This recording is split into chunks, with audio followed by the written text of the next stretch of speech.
N'hésite pas à t'abonner et à partager la vidéo et commenter.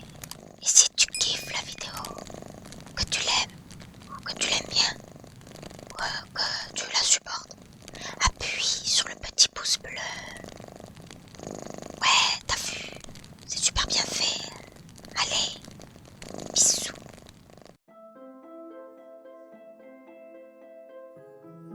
Aujourd'hui, nous sommes le 24 mars 2025. Mon tirage portera sur les événements qui doivent marquer ou que les Français doivent savoir pour la période de mai à août 2025. Durant cette période-là, qu'est-ce qui va marquer les Français? Qu'est-ce que les Français doivent savoir? Qu'est-ce que les citoyens doivent savoir? Car évidemment que les politiciens et leurs états d'âme, ça ne me préoccupe pas. Par contre, ce qui touche les citoyens, oui.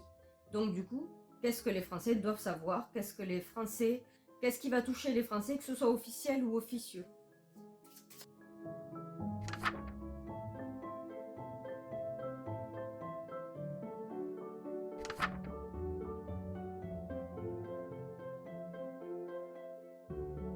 De ce que je lis, apparemment, je suppose qu'on parle donc du chef d'État qui fait parler son propre ego, sa fierté, son arrogance et son orgueil pour parler de guerre, pour faire la guerre. Mais enfin, pour envoyer peut-être des gens faire la guerre. C'est ce dont il parle, c'est son ego qui est frustré. Alors, ceci, on n'en a pas spécifiquement connaissance pour le moment, c'est ce qui est discuté, ce sont des choses obscures qui sont traînées, mais apparemment il y arrive et il y parvient. Alors, je ne dis pas en fait, ce chef d'État va envoyer des gens directement faire la guerre, mais forcément ça aura des conséquences que de déclarer quelque chose, même si on ne le fait pas. Juste des mots, des cris et des alertes, ça suffit amplement pour changer l'émotion des gens, quel que soit l'endroit. Donc, moi, ce que je vois, c'est plus son ego, c'est plus son arrogance qui aura en fait un retour de bâton, se pensant peut-être puissant au point d'aller dénigrer, d'humilier qui que ce soit qui se trouve en face de lui, même quelqu'un de très important. Eh bien, il en paiera donc les conséquences, et ceci va déclencher forcément un conflit. Je ne dis pas forcément que donc c'est la guerre avec des humains qu'on envoie ou quoi que ce soit. Ça peut être les militaires, c'est pas le problème en soi. C'est le domaine du domaine de la défense, le militaire, mais pas les gens, les citoyens. Peut-être que ça peut instaurer une espèce de guéguerre psychologique entre les citoyens eux-mêmes, mais en soi, c'est vraiment là ce que ça me dit, c'est son ego qui engendre des conflits, et ça marche. Parce que, donc, si je dois aller jusqu'au bout de ce que je pense vis-à-vis de cette lecture, c'est que d'autres rivaux savent très bien, ou en tout cas ont connaissance du fait que notre chef d'État, Emmanuel Macron donc, est très, comment dire, fragile sur son ego. Il suffit de le stimuler, de le solliciter, il suffit de le titiller, de l'embêter là-dessus pour le faire réagir au quart de tour. Parce que c'est quelqu'un qui, comme j'ai déjà tiré dans un autre tirage sur Macron lui-même, donc à ce qu'il allait être président et tout ça, j'ai fait un tirage psychologique sur lui, enfin, de personnalité en temps et en heure de lui, vu qu'on a tendance à un peu changer selon les années et les événements. Effectivement, il en est ressorti que Emmanuel Macron n'aimait surtout pas avoir tort, n'appréciait pas du tout ça, et avait tendance à ne pas reconnaître ses torts, même si lui, il le sait qu'il a eu tort. Il ne veut pas reconnaître ses torts comme un enfant capricieux qui a été pris au fait, que l'on punit et que l'on demande à ce qu'il reconnaisse qu'il a tort et qu'il dise pardon. Ça, c'est hors de lui. Il ne peut pas le faire, il ne veut pas le faire. Le problème dans cette action, dans cette façon de faire, c'est que toutes les choses qu'il fait et qu'il dit sur d'autres personnes qui sont tout aussi puissantes, qui ont une position de puissance, eh bien, ça peut les vexer, ce qui est tout à fait normal. Mais le problème, c'est que s'il ne s'arrête pas, eh bien, justement, les autres peuvent utiliser cette arrogance contre lui et lui faire faire des bêtises, des choses graves, des choses dont on ne revient pas forcément en arrière tout de suite, des choses qui ont des conséquences autant pour son pays, pour les citoyens, que bien d'autres, hein. Mais comme c'est son arrogance, certains savent très bien qu'en le stimulant sur ce côté-là, en l'embêtant, en le pointant avec un bâton, eh bien il va réagir de la sorte. C'est ce qui est attendu. Et donc a priori, comme c'est connu qu'effectivement il a trop d'arrogance, trop d'orgueil pour connaître ses torts, n'aime pas être vexé, n'aime pas qu'on le remette en question lui et sa personne et ses pensées, alors d'autres sont bien au courant de ça et font exprès de le solliciter sur ce point-là pour qu'il fasse un dérapage. Pour qu'il dérape, pour qu'il aille dans le sens qu'il n'est pas censé aller justement et qu'il dessert complètement le pays et ses citoyens. Voilà. Donc ça, c'est ce que j'en ressors. Et ça fonctionne. Ça, vraiment, ça fonctionne. Il suffit de le tiltiller un petit peu et c'est bon. Ensuite, ici, je vois que les citoyens vont être face à de la fausse apparence, de la fausse, comment dire, de la fausse gestion de l'émotion, où on dit soi-disant qu'on calmez-vous, il n'y a pas besoin, je vous donne un exemple, mais calmez-vous, il n'y a pas besoin d'avoir peur. C'est pas parce que, j'invente encore une fois, c'est pas parce que la guerre est directement dans le pays qu'il faut avoir peur. C'est vrai que, par exemple, tel pays ou tel citoyen, tel mercenaire et compagnie sont dans le pays, on fait beaucoup de dégâts, mais arrêtez d'avoir peur. Voilà, c'est double discours. Je vous dis des choses qui vous font peur et je vous dis en même temps que c'est stupide d'avoir peur. Donc là, c'est ce que je vois, c'est ce que les citoyens français en tout cas vont être amenés à connaître, c'est-à-dire double discours sur l'émotionnel dont le but, évidemment, c'est de se dédouaner pour ce qui est des médias en disant mais on leur a dit de ne pas avoir peur. Deux, c'est justement en disant la raison pour laquelle il ne faut pas qu'ils aient peur, mais qui est le sujet de la peur, pour les mettre dans un état de renfermement, de résilience, de résignation plutôt, de résignation, de baisser les bras et de déprime. Voilà. Et vu qu'il y a la carte du phénix, je me demande donc de ce fait s'ils vont pas, et ce serait bien facile, utiliser un sujet qui est déjà sorti et qui a déjà fait ses preuves par le passé, que ce soit lointain ou récent, il y a quelque chose qu'ils vont ressortir, qu'ils remettront au goût du jour, parce que la dernière fois qu'ils l'ont fait, ça a fonctionné. Sur les gens, sur les citoyens, ça a marché, ça a donné double discours. Arrêtez d'avoir peur, ça sert à rien, ça va vous tuer. Voilà, on a déjà entendu ce discours-là, et ça va, comme ça a déjà fonctionné, ce sera remis apparemment au goût du jour. Ensuite, pour ce qui est des informations dites internes, donc des choses que normalement le tout public n'est pas censé être au courant, il s'avère que ça ressort comme si c'était une nouveauté dans le gouvernement intérieur ou quoi que ce soit, alors que ça ne l'était pas du tout, elle est à l'envers, pour moi c'est comme ça que je l'interprète, ça ne l'était pas du tout, mais ils vont le sortir comme si c'était une nouvelle découverte, quelque chose de tout neuf, dont ils n'étaient pas au courant avant, en rapport avec la santé. Alors qu'en réalité, beaucoup de gens étaient déjà au courant, beaucoup de gens l'avaient déjà compris, et d'autres en ont déjà parlé. Mais comme c'est les médias, comme ce serait le média politique, on va dire ça comme ça, que c'est la médiatisation politique, ils le sortiront comme si, là c'est sûr, avant c'est pas vrai, mais maintenant c'est vrai, parce que c'est nous qui le disons, même si d'autres l'ont déjà dit avant. Mais comme c'est nous les politiciens, c'est nous qui déterminons à quel moment ce sera vrai, à quel moment ce n'était pas vrai.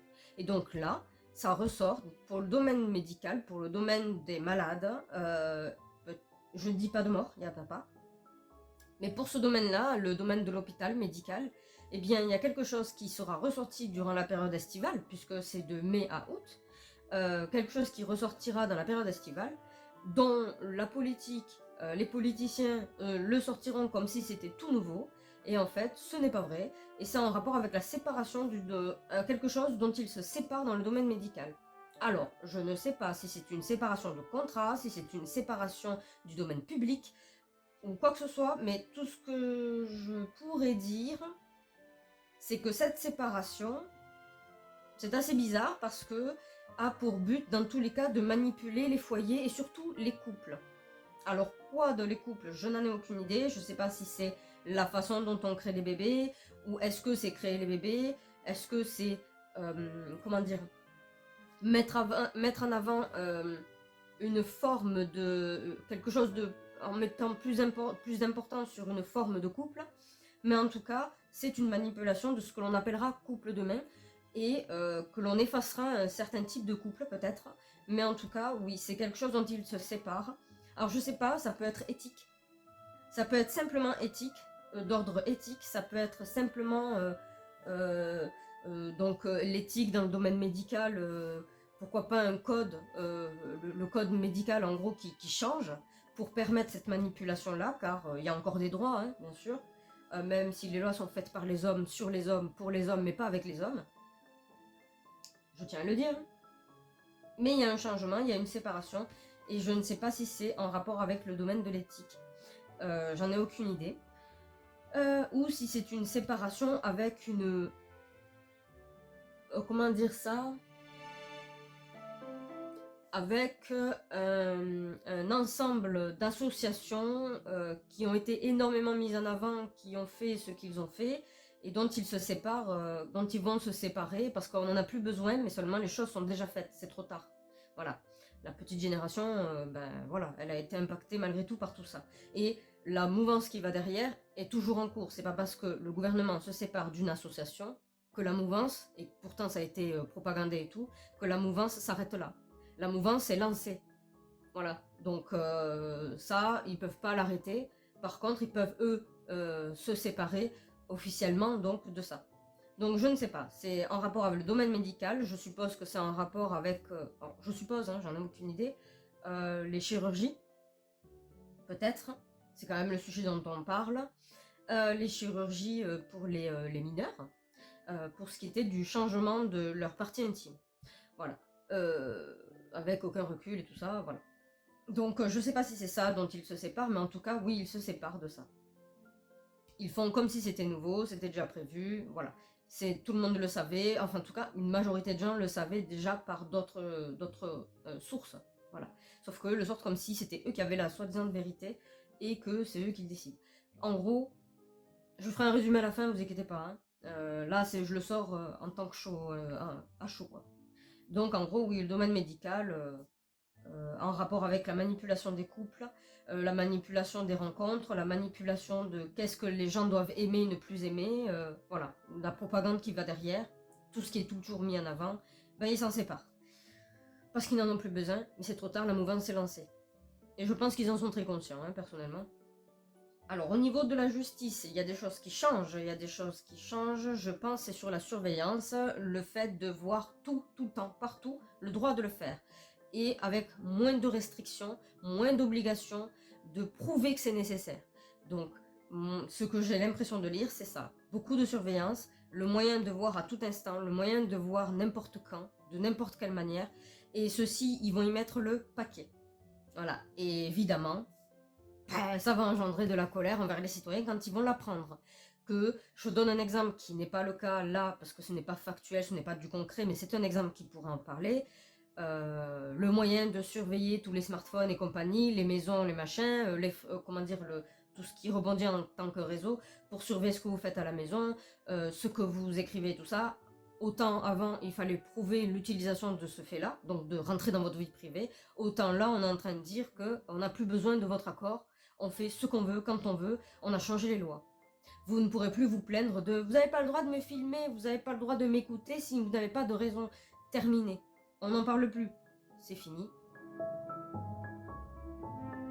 Ce serait utilisé en passant outre ces lois que l'on effacerait. Et ça, quand les gens vont l'apprendre, ils vont vraiment pas être contents. Autant ceux qui étaient contents que la nouvelle technologie soit nouvelle et c'est merveilleux, on sait comment s'amuser, très bien, mais en soi, ça apporte, ils ne seront pas satisfaits non plus qu'on vienne les surveiller jusqu'à ce qu'ils font même dans leur propre logement ou ce qu'ils disent constamment, alors qu'il y a des règles à la base, hein, pour éviter de rentrer dans votre vie privée. Pour ceux qui aiment à dire que je n'ai rien à cacher, ils peuvent y aller, j'ai envie de dire, si c'était le cas, vous feriez vos besoins en pleine rue sans vous inquiéter de ce que pensent les gens de vous. Ce qui n'est pas le cas, évidemment, donc c'est que vous avez bien quelque chose que vous aimeriez garder privé. Donc voilà, ça c'est multi-surveillance, hein, pas multipass, mais multi-surveillance, et ça va pas plaire aux gens, donc ce sera vers la fin de l'été, certainement. Et ici, nous tapons entre la fin été, début, bientôt automne. Là, ce que je vois... Je ne sais pas qui va se faire passer pour une victime. Peut-être le chef d'État, peut-être... Je ne sais pas. Mais il y a quelqu'un... Parce que c'est pas les citoyens français, ça. Hein. Se faire passer pour une victime... Payer pour ce prix... Dire que l'on paie pour ce prix... solliciter la foi des gens. Alors, peut-être ce n'est pas le cas, mais comme ça impacte les Français, forcément, c'est le gouvernement et l'Union européenne qui impactent les Français beaucoup, beaucoup, beaucoup. Je présumerais que c'est le gouvernement lui-même, je ne sais pas si c'est Emmanuel Macron spécifiquement, sa femme ou quelqu'un d'autre, mais que c'est le gouvernement lui-même, je vais faire une globalité, qui médiatiquement vont dire qu'ils se font passer pour des victimes, vont dire qu'ils n'ont rien fait, ils n'ont rien commencé, ils n'ont rien avancé ni terminé, mais mon Dieu, qu'est-ce qu'on en pâtit énormément dans ce pays. Pas eux directement, on est d'accord, mais qu'est-ce que les citoyens vont en pâtir. Du coup, va falloir payer ça, va falloir donc flageller, il faudra que les citoyens s'auto-flagellent, puisque je m'intéresse aux citoyens, que les citoyens s'auto-flagellent, parce que, oh mon Dieu, le pays est dans le caca et on n'a rien fait, on n'a rien commencé, rien terminé, c'est pas notre faute, dira le gouvernement. Et pour ce faire, va falloir aussi que les citoyens, du coup, y croient abondamment, parce qu'a priori, la façon dont les citoyens vont le payer, ça va coûter très cher. Tellement cher que, oui, effectivement, il y aura beaucoup de peine et de tristesse, beaucoup de messages de peine et de tristesse. Je ne sais pas si on va avoir un courrier, peut-être dans nos boîtes aux lettres, ou une notification gouvernementale, j'en ai aucune idée, ou si ce n'est juste que les médias, mais quelque chose en rapport avec comment on va le payer, quoi. Comment on est censé s'auto-flageller pour les actions du gouvernement lui-même et de ses décisions avec ses propres intérêts personnels. Mais il y a quelque chose qui va arriver et qui va faire beaucoup de peine aux citoyens, et forcément, ça va les attrister, oui. Mais, je sais pas pourquoi, mais peut-être que ce sera un courrier dans la boîte aux lettres ou une notification gouvernementale, car peut-être que vous ne vous en rappelez pas, mais le gouvernement, que vous éteigniez votre téléphone ou pas, que vous activiez les notifications ou pas, que vous mettiez le réseau internet ou pas, il peut outrepasser toutes ces choses pour vous envoyer une notification gouvernementale. La plupart des gens maintenant ont ces fameuses notifications à configurer sur leur smartphone, qui ne sont plus les anciens, puisque le 5G oblige à avoir les smartphones récents. C'est assez rigolo. Smartphones récents, évidemment, qui incluent la possibilité de recevoir des notifications, des alertes sonores de la part du gouvernement, quel que soit l'état du téléphone, à part s'il est cassé. S'il est cassé, vous recevez rien. Mais s'il n'est pas cassé, vous recevez. Ça veut dire qu'ils peuvent passer là-dessus et que une batterie, la quantité de la batterie, il y a une quantité de batterie qui reste active pour ce fait-là, spécifiquement pour ce fait-là. Et qu'il y ait du réseau ou pas, ça passe quand même. Même si vous le désactiviez, vous le désactivez, mais c'est toujours là. Donc ça c'est pour vous, pour pas que ça vous dérange. Mais en gros, je pense vraiment que du coup, soit ce sera que postal ou postal et au niveau du téléphone, quelque chose qui va faire de la peine aux citoyens en rapport avec comment vous allez le payer. Et je suppose que pour faire ça, il faut utiliser la culpabilité et la peur mélangées. Et je vais présumer que c'est en rapport avec les problèmes politiques actuels. Donc, non, on ne s'entend pas avec tel pays, eux qui nous fournissaient soi-disant dans quelque chose, maintenant dans le caca, ils veulent plus nous fournir, va falloir que vous vous en passiez et que vous fassiez plus d'activités pour plus produire pour soi-disant le pays. Produire quoi, je sais pas. Quelle usine, ça me fait rire. Parce que si on se renseigne sur les usines que notre chef d'État parle quand il disait il y a quelque temps qu'il avait relancé l'industrie en France, faut voir le domaine. Hein. Et je doute que ça serve spécifiquement aux citoyens français, mais plus pour de l'exportation. Voilà. Pendant ce temps-là, l'importation, si c'est le cas, du coup, diminue, ou en tout cas la production locale diminue. Donc voilà, de la peur. Bon, ça change pas de ces quelques années de toute façon, mais bon. Ça se passera durant la période estivale. Et là, ce sera plus vers la rentrée, hein, la rentrée scolaire. Voilà. Là, ça tombera bien, les gens seront en vacances. Enfin, ceux qui le peuvent, surtout. Et pour ceux qui partent pas en vacances et qui n'allument pas la télé pour des vacances de paix, peut-être qu'ils le verront pas. Mais là, ici, le problème de la politique qui change et le fait de surveiller par tous les moyens possibles, sans demander un accord, une autorisation, c'est ouvert directement au service. Ouais, ça va pas plaire aux gens, quoi. Pour ceux qui l'apprendront, ça va vraiment pas plaire aux gens. Peut-être ça engendrera une petite manif, mais j'ai des doutes. Possible, mais en tout cas, ça les mettra en colère. Émotionnellement, oui, ils en seront impactés. Et là, je suppose que c'est une séparation avec les associations Je sais pas si c'est LGBT+, ou quoi que ce soit, parce que ça reste des associations, il y a des humains et les assos. Les assos, faut les séparer des humains. Hein. Mais je pense qu'il y a une séparation vis-à-vis de là où jusqu'où ils sont allés, c'est dans le domaine médical. Donc je présume que c'est en rapport avec les actes chirurgicaux autorisés, quoi. Pour les mineurs, évidemment. Parce que c'est eux la cible. Donc peut-être qu'il y a une séparation, ou il y aura une séparation de toute façon, peut-être pas avec l'acte chirurgical, mais avec l'association LGBT. C'est possible. Et une fois que ça a été utilisé, qu'ils ont fait ce qu'ils avaient à faire, et tout ça, que l'association a fait son taf, ben, le gouvernement peut officiellement se séparer de cette assoce, mais la mouvance est déjà lancée, quoi. On n'arrête pas les réseaux sociaux. Et on n'arrête pas les têtes représentatives. On ne les stoppe pas dans leurs élans. Voilà. Voilà. Et bon, ben là, voilà, hein, là c'est un double discours, de la peur, de la crainte, et en même temps on vous accuse de c'est stupide d'avoir peur, n'importe quoi, et ça sert à rien d'avoir peur de la mort. Voilà, c'est cadeau, c'est offert, voilà, c'est double discours. Et c'est avec un sujet qui a déjà été usité par le passé, récent ou ancien, passé, mais qui a déjà fonctionné, donc on remet ça un peu au goût du jour. J'avais déjà sorti ça, hein, de toute façon. J'avais déjà sorti. Et là, bon, ben c'est, voilà, c'est... On va solliciter l'ego, on va titiller l'ego d'Emmanuel Macron, je présume, donc du chef d'État, pour qu'il agisse en tant que tel. Donc, quelqu'un qui est soupolé, quelqu'un qui est à fleur de peau, quelqu'un qui est susceptible et qui n'aime pas avoir tort, quand il a le pouvoir, ça devient dangereux. Voilà, donc je vais essayer d'affirmer ou d'infirmer, peut-être que je me trompe, mais les cartes vont me le dire.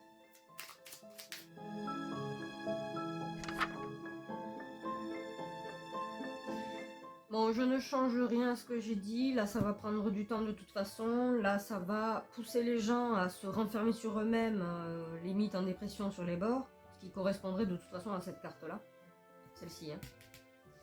Donc oui, ça va renfermer les gens, je ne dis pas qu'il y aura une raison de confinement, mais en tout cas, tout seuls, les gens vont possiblement se renfermer en tout cas sur eux-mêmes, peut-être chez eux, ne pas vouloir voir d'autres personnes. Mais ça les rend pas joyeux, hein. Ici, je sais vraiment pas si c'est l'histoire du changement chirurgical accordé aux mineurs ou pas. Franchement, je sais pas si c'est ça.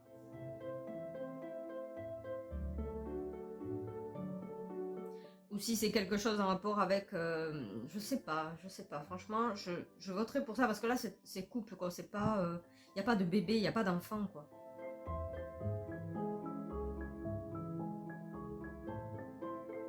Il n'y a pas de bébé, il n'y a pas d'enfant.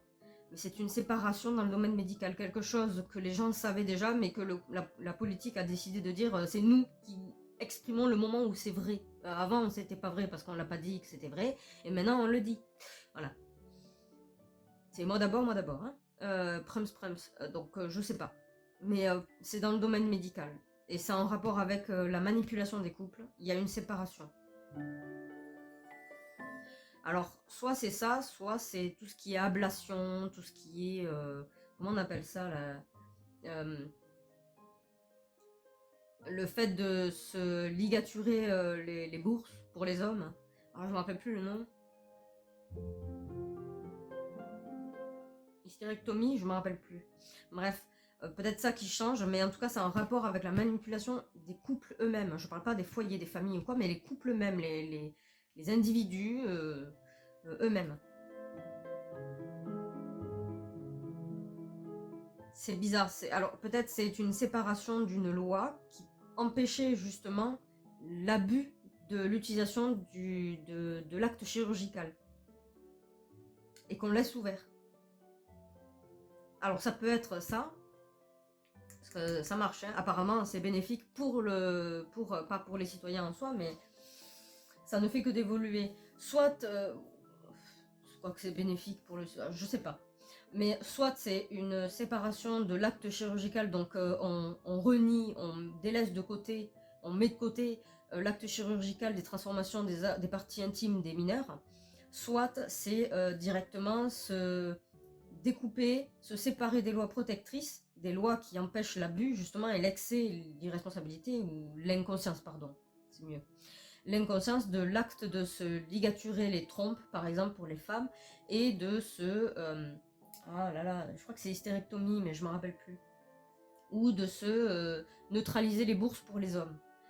Voilà, pour ne pas avoir d'enfants, dans le but de ne pas avoir d'enfants, un peu pour imiter la stérilité.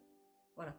Et que certains pourraient faire parce qu'ils ont peur de beaucoup de choses, et donc décideraient de cet acte qui est, pour ceux qui le pensent que c'est irréversible, oui, sauf que pas vraiment et pas toujours. Hein. Faut aller chercher, bon, pas vraiment et pas toujours, mais ça on ne le sait que le jour où on veut revenir en arrière. Et là c'est trop tard. Acte dont il faut prendre conscience. Alors qu'il y a de quoi se protéger.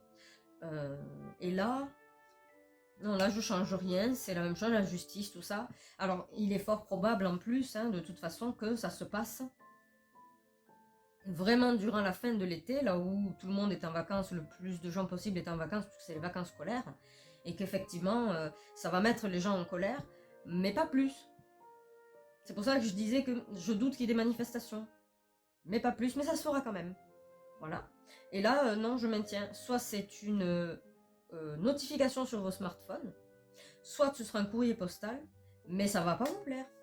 Je dis vous, parce que je me détache de tout ça pour pouvoir faire le tirage, mais j'y suis inclus, évidemment. Mais ça va plaire à personne. Hein. Et je pense vraiment que ce sera un courrier et la notification sur le smartphone qui va rendre triste les gens sur comment vous allez devoir vous démerder et on ne va plus vraiment s'occuper des citoyens parce que, vous comprenez, on se fait passer pour une victime. On n'a rien fait, nous, le gouvernement, on n'est pas responsable. Par contre, c'est vous qui allez payer. Comme d'habitude, il n'y a rien qui change de ce côté-là. Mais là, ça va jusqu'à la boîte aux lettres, apparemment. Donc on verra. On verra, on verra. En tout cas, évidemment, bah oui, pour les joies et les victoires, il n'y en a pas beaucoup dans mes tirages. Voilà. Donc, ben, si jamais ça vous a plu, si jamais vous voulez voir d'autres vidéos que j'ai faites déjà, ben, j'ai des playlists, elles sont rangées. Hein. Je fais les personnalités publiques, que ce soit président, gros PDG, tout ça. Je fais aussi l'actualité, donc certains sujets d'actualité qui sont passés ou qui sont tout frais, des actualités fraîches ou des actualités bien passées, je ne sais pas, enfin voilà, l'actualité quoi, des sujets d'actu. Je fais aussi les situations hypothétiques, ça ne veut pas dire que ça va se passer, mais c'est une question que je me pose, comme par exemple, je l'ai pas fait, hein, d'accord, mais une idée potentielle, ce serait que se passerait-il si le gouvernement d'un pays était remplacé que par l'intelligence artificielle pour les citoyens? Qu'est-ce qui se passerait? Voilà, qu'est-ce qui serait bien, qu'est-ce qui ne serait pas bien, enfin, ce genre de choses, ça c'est une situation hypothétique qui pourrait être crédible, mais qui n'est pas prévue au goût du jour, qui n'est pas mise au goût du jour, qui n'est pas prévue dans le temps, mais auquel on pourrait penser parce que ça pourrait arriver, quoi. Voilà, ça c'est des situations hypothétiques. Et je fais sur les périodes. Là, par exemple, pour celui-là, c'est de mai à août 2025. Voilà, je fais par période, c'est pour les citoyens français. J'ai tendance à ne pas m'intéresser aux politiciens. Ça m'intéresse de savoir ce que pensent les PDG.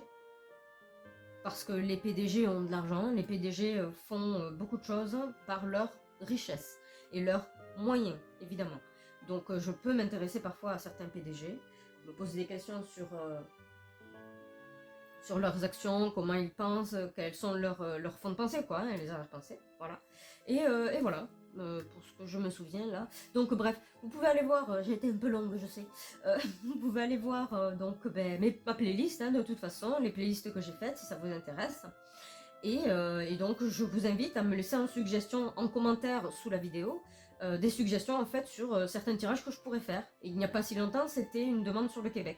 Eh bien, je l'ai eu faite. Je peux mettre du temps ou pas en fait pour pouvoir le faire. Hein. Il peut m'arriver quelques incidents ou déjà des vidéos programmées. Mais je vous lis et je le mets en note. Voilà. Donc vous pouvez me laisser des suggestions sur les tirages. Et pourquoi pas me donner plus d'informations sur ce que vous avez, ce que vous savez vis-à-vis de mes tirages et du sujet du jour. Voilà. Donc voilà. Et puis je vous invite à vous abonner, à partager également parce que ça concerne tout le monde, ça concerne tous les citoyens évidemment, ça ne concerne pas une seule personne. Et voilà quoi. Et n'oubliez pas de liker si vous avez aimé, ou juste pour me soutenir, vous n'êtes pas obligé. Voilà. Bon, mais je vous laisse avec la conclusion qui arrive juste là maintenant.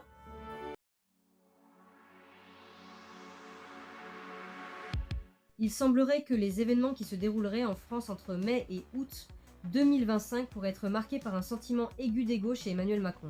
Face à une éventuelle remise en question de son autorité, il pourrait annoncer des guerres, utilisant un discours de mobilisation qui effraierait la population. Toutefois, il est probable qu'il n'enverrait pas de civils au front, se contentant de déplacer quelques militaires pour justifier ses déclarations. Son ego enivrant pourrait l'inciter à répondre avec arrogance à ceux qui le mépriseraient, créant des tensions commerciales qui impacteraient les Français. D'autres chefs d'État, conscients de cette fragilité, pourraient profiter de son arrogance pour le manipuler, le poussant à commettre des erreurs aux conséquences lourdes pour la population. Médiatiquement, les Français entendraient un discours contradictoire, oscillant entre alarmisme et rassurance, visant à engendrer résignation et acceptation. Une annonce officielle dans le domaine médical pourrait surgir, bien que beaucoup aient déjà eu vent de cette information. Le gouvernement pourrait affirmer que ce qui était autrefois considéré comme une fausse nouvelle serait désormais reconnu comme une vérité, car validé par des instances officielles. Il semblerait que cette annonce concerne la suppression de l'éthique et la facilitation des demandes d'accès à des actes chirurgicaux sur les organes génitaux, quelle que soit la raison ou l'âge des demandeurs. Le gouvernement pourrait également envisager de rompre ses liens avec certaines associations, similaires à celles nommées LGBT, estimant ne plus en avoir besoin, les graines étant semées, il n'y a plus qu'à attendre la récolte. Les citoyens apprendraient alors qu'une évolution des lois sur la surveillance se profilerait, réduisant encore la nécessité de passer par un procureur pour être surveillé, ce qui provoquerait sans doute un mécontentement croissant. Le gouvernement en position de victime pourrait accuser la population des conséquences de ses propres décisions, appelant à un nouvel effort collectif.